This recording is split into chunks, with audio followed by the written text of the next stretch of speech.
Hello friends आसतु बुली जा गोटे छोट पहाड़ को जावाई मो सहित थे 3 जन छोट भाई साइड रे थिले जड़े बड़ दीदी आउ आगे आगे आमको बाट देखार व्यस्त रही जाते जड़े बड़ भाई। पहाड़ को जावाई एमती किसी जंगल रास्ता अतिक्रम करने को पड़ता।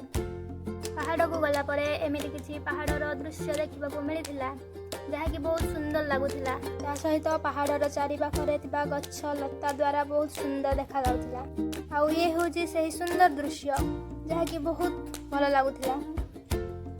पहाड़र कौन स्थान गोटे झर बाहर जो कि समस्ते पानी पीले। पहाड़ उपरे बुलाबुले आउ मस्ती सारी शेष आम जे जहाँ घर को आसलु आसवा समय यहाँ हूँ दृश्य।